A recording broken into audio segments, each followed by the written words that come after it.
In a debate on Monday between candidates for city council and mayor, Cedar City Mayor Maile Wilson-Edwards showed her amazing empathy for those struggling to find an affordable home in our growing city.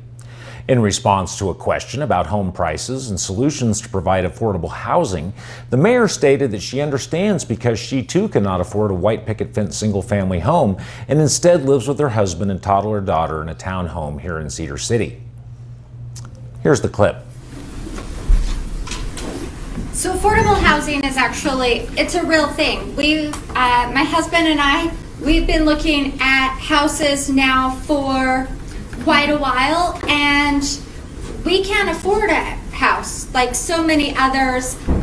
We are fortunate because we have a townhome, but we can't afford your traditional picket fence house that so many people dream of having here in Cedar City. So I understand the affordable housing problem.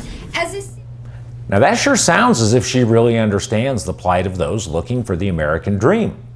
But after these comments, some astute residents felt like we were not getting the entire picture. Facebook lit up with comments and the mayor weighed in. There was some back and forth, vanishing posts, accusations, and personal attacks against those asking the questions, which is a very common tactic in Cedar City politics. Here's the gist of what we've discovered. Yes, the mayor does live in a townhome in Cedar City. It's worth about $300,000 in this market. It's listed for property tax purposes as her primary residence, although in Utah, a husband and wife are only allowed one primary residence between them. This means they pay about half of what it would cost in property taxes than if it were a secondary residence. The problem is the almost $700,000 single-family home that they own in St. George that is also listed as their primary residence. Wait, the mayor, who is too poor, too much of a little guy struggling like the rest of us to find an affordable place to live, also has a second home on a golf course in St. George?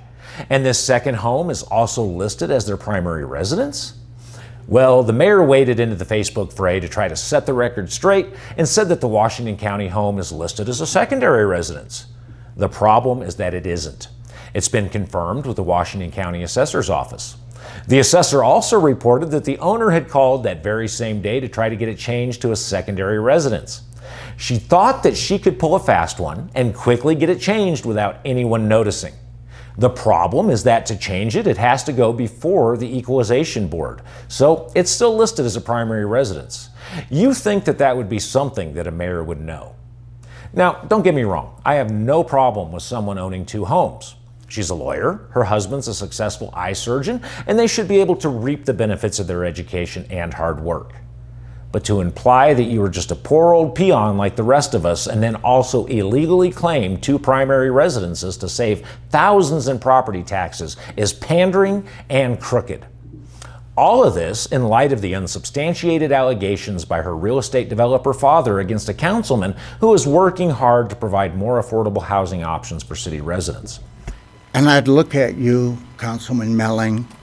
Your grandfather was one of my closest friends. We sat around for hours, months, years, striving to build this community into something we can be proud of. And in that same vein, I'm concerned why you don't recluse yourself from any voting, because obviously you have a vested interest in this that is way beyond what a normal city council person or staff person would have in the presentation.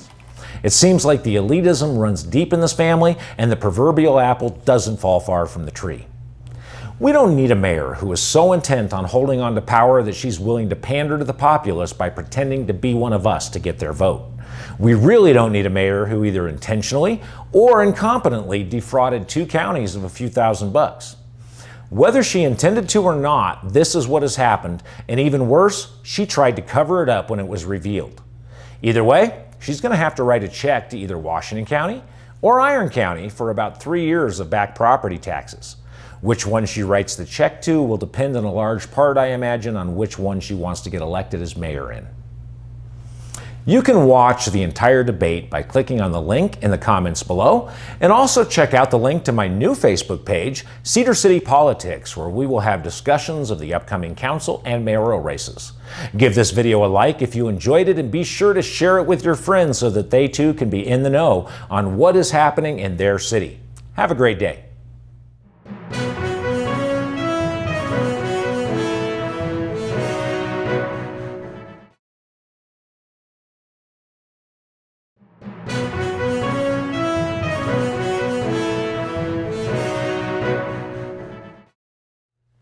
As I exposed earlier this week, after the mayor tried to appeal to voters stinging from rising housing costs by pretending to be in the same plight.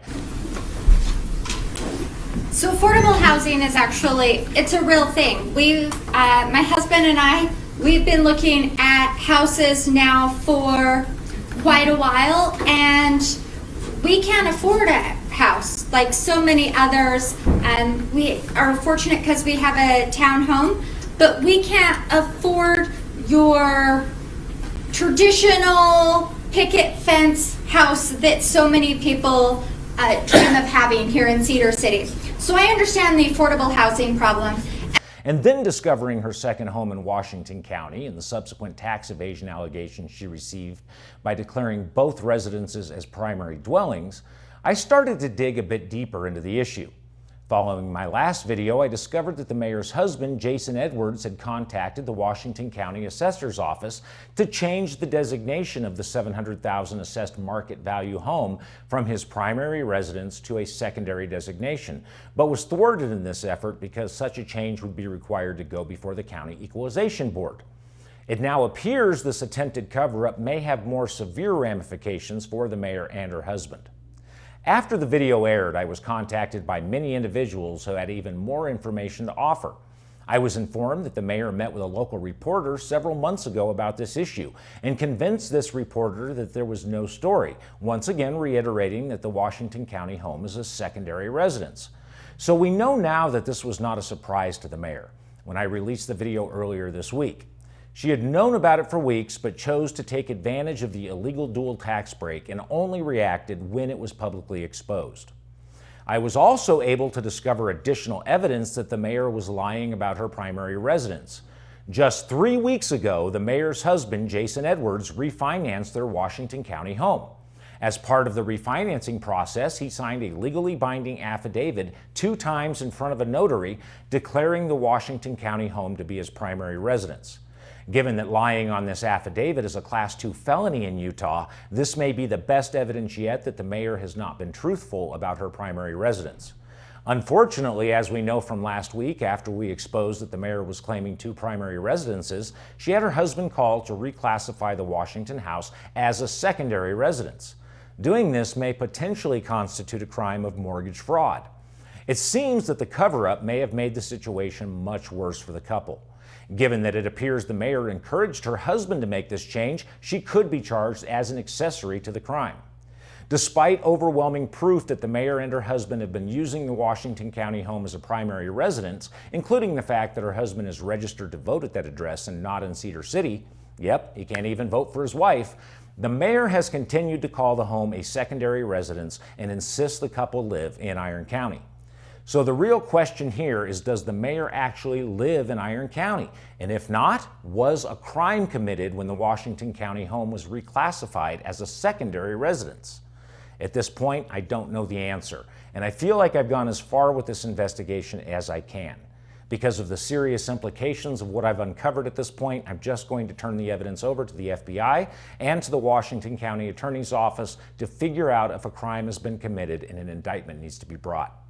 However this turns out will be up to federal and state authorities to figure out.